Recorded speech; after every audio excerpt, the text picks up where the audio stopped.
So because once you've established these simple shapes, it should be easier if you've done it correctly and if you've done it to the degree of your level, of your skill level, right? A lot of you are more advanced. You can do a little bit more advanced shapes, but a lot of you are still beginners, right? If you're still a beginner, be honest with yourself and just use simple shapes.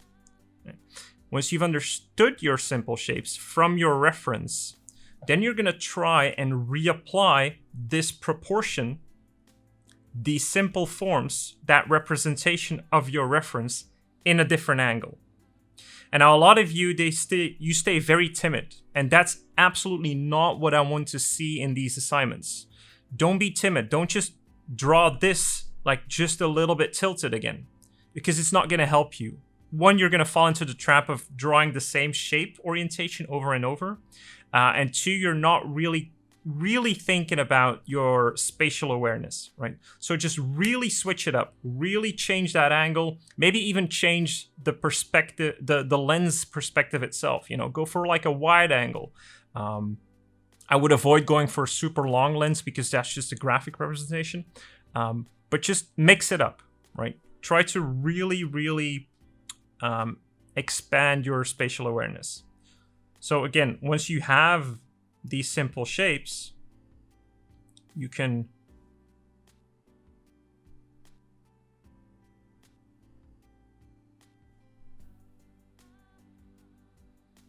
experiment with how you want to then represent that in a different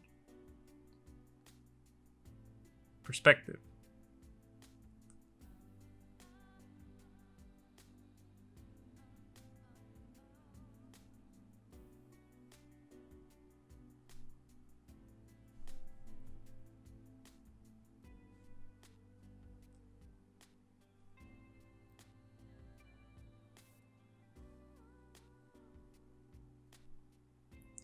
Now, the first assignment should be to draw, especially for you beginners, to draw what you see here in a different angle, same pose.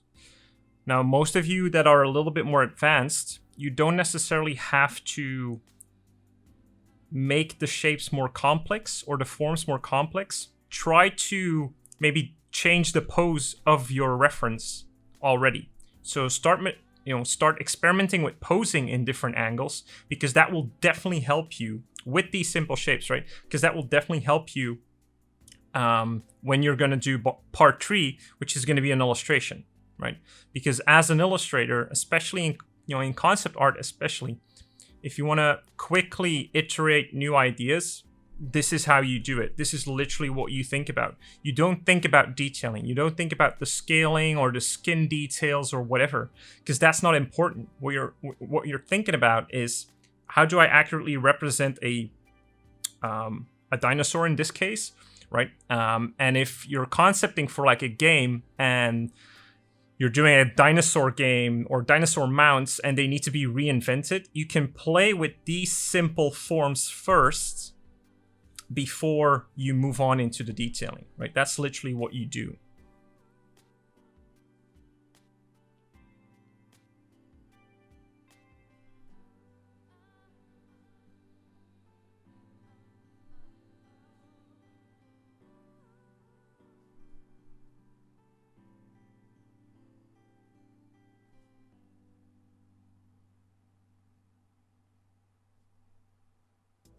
Right, so I'm just redrawing what I'm seeing right now, or what I established, sorry.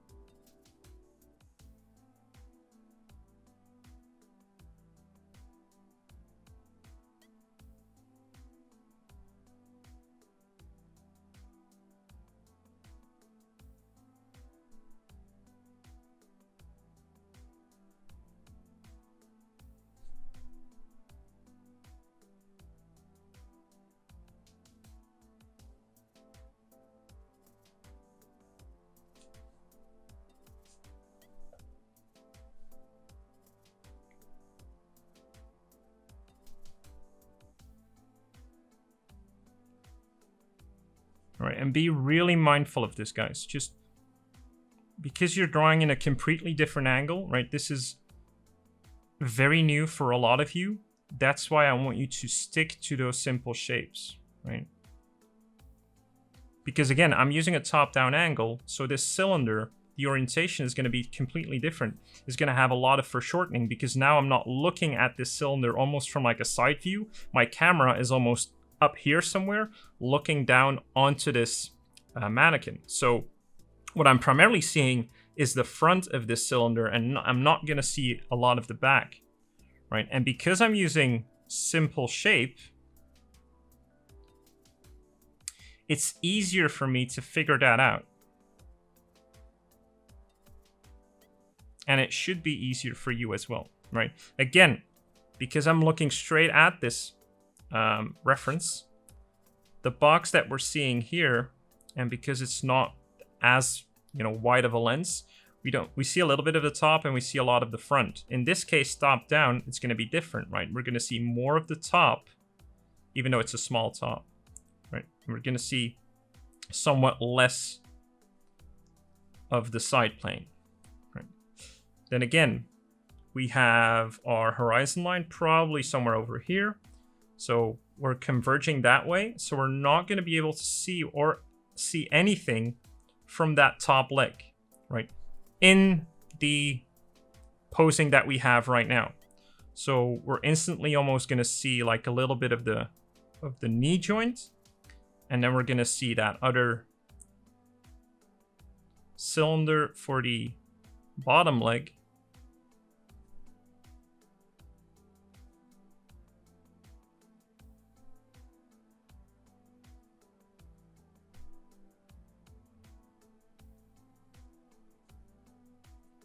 Right.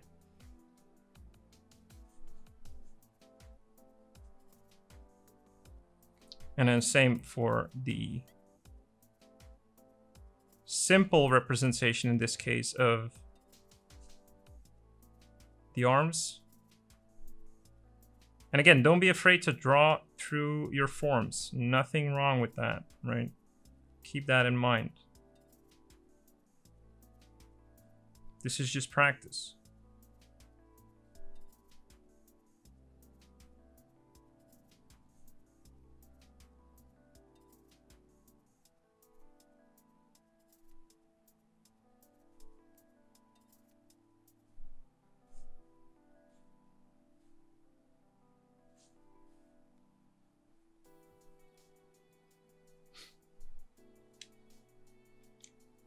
All right, so that's what you should be focusing on in the first part, part A.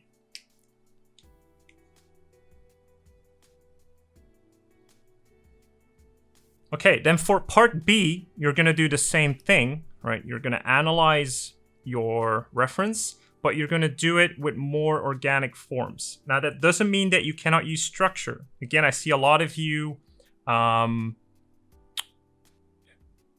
still, or thinking because it's now organic forms, everything needs to be squishy and organic. That's not true, right? You can still, I want you to use a combination of what you've seen here already and then a little bit of the contour manipulation, right? So if I analyze the head of my Velociraptor, I'm still considering that boxy form, but now I'm gonna add a little bit of contour manipulation on some of the areas to better represent what I'm seeing. So I'm just going to do it for the head in the orientation that I'm seeing right now. So again, instead of just having the box like we have it here and that chamfering, right? I'm going to use a little bit of a manipulation. And if we look at it from a profile view, if we look at the head from a profile view, right? And we have, ignore that, we have the, the box like this almost, right? What I'm doing now is adding contour manipulation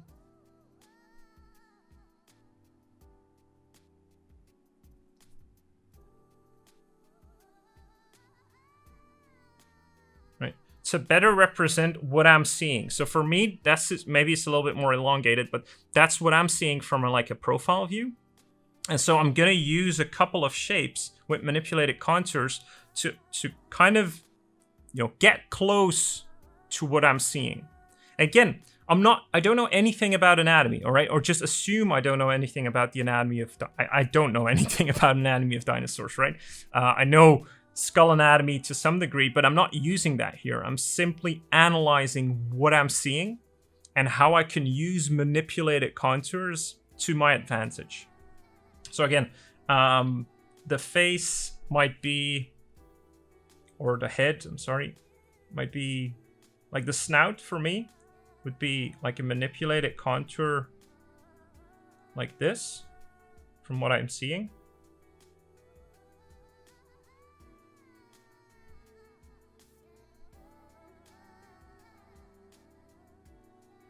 And then I still see that boxy shape on top. But then we have a little bit of, and I'm going to draw that later. I'm just going to keep the boxy shape right now. And then we go down like this here. And then we, instead of it being like what I did here, very chamfered again, just almost cutting out, I'm gonna manipulate the front contour, right? Because the front of my head, in this case, in the simplified version, I kind of drew like this. But now I'm gonna analyze section per section in space what that looks like. So for me, the last part of the jaw almost looks like we have a little bit of a insertion here, then we go outward and inward, right? That's what it looks like for me. And so that's what I'm already drawing a little bit.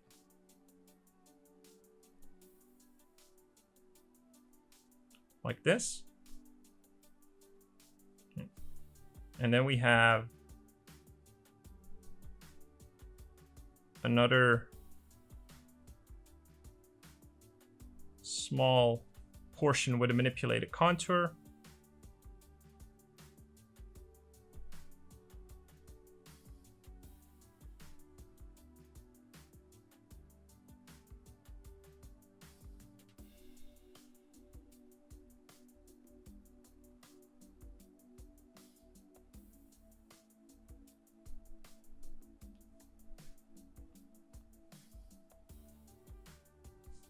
All right.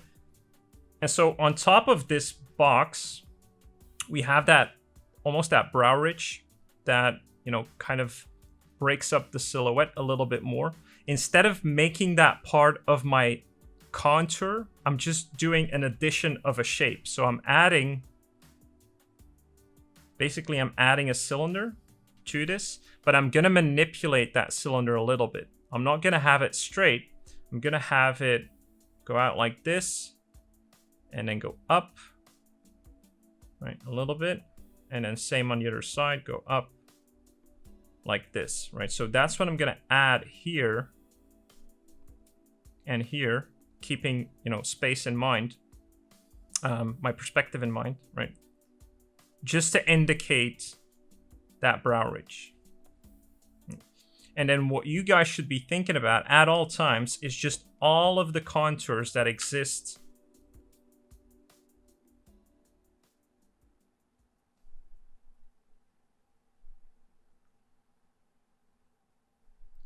on all of the parts that you're drawing.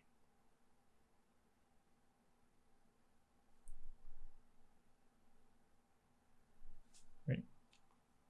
He looks weird without teeth, I know, but bear with me. So when you do this for, again, all of the shapes that you see here in the reference, because that's why you're using the reference to analyze. Now you're going to translate that again, assume that you've did this already, right, with the manipulated shapes. Now you're going to do that again in different perspectives, right? So if we draw this in the manipulated contour way, we do the exact same thing, but just with all of the knowledge that we've gained, right? So I'm gonna try and redraw this guy in a different angle with manipulated shapes and just kind of walk you through it.